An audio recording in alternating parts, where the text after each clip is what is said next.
কানাডায় summer time মানেই একটা উৎসবমুখর সময়। এই সময়টাতেই বিশেষ করে উইকেন্ডে মানুষ পরিবার সহ সুন্দর সুন্দর জায়গায় ঘুরতে যায়, আর সেই সাথে তো পিকনিকের আয়োজন থাকেই। হ্যালো এভরিওয়ান, আমি প্রতিমা। আশা করছি সবাই অনেক অনেক ভালো আছেন।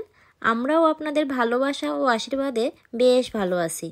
তো আজকে আমাদের এখানে শনিবার, সাপ্তাহিক ছুটির দিন, তাই ভাবছিলাম হাতে যেহেতু একটু সময় আছে, অল্প একটু পরিমাণে মিষ্টি অন্ন বানিয়ে নিই। সাধারণত উইকেন্ড ছাড়া তেমন একটা ভালো মন্দ বানানো হয় না, তাই যতটুকু সম্ভব এক উইকেন্ডে চেষ্টা করি পছন্দের প্রিয় খাবারগুলো বানানোর। তবে আমি তেমন একটা রান্নার দিকে পাকাপোক্ত না, তাও মাঝে মাঝে ট্রাই করি।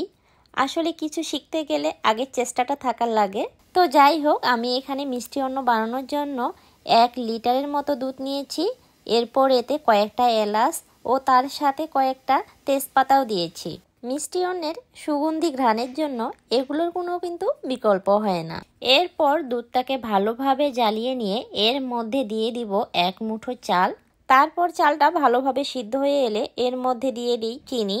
আর এ পর্যায়ে চুলার জালটা কমিয়ে রেখে কিছুক্ষণ এভাবেই চুলায় রেখে দিলে ব্যাস হয়ে যায় আমার পায়েস রান্না। তো এইদিকে আমরা বেরিয়ে পড়েছি। এখন এখানে বিকেল 5টার মতো বাজে।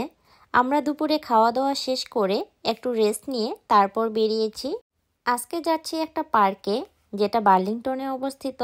আমাদের বাসা থেকে অনেকটাই দূরে, আর আমাদের বাসা থেকে সেখানে পৌঁছাতে আমাদের প্রায় 30 মিনিটের মতো সময় লেগেছিল। আর জায়গাটা ছিল ভীষণ সুন্দর। এসেই দেখতে পাই অনেকেই তাদের পরিবার পরিজন নিয়ে এখানে ঘুরতে এসেছেন।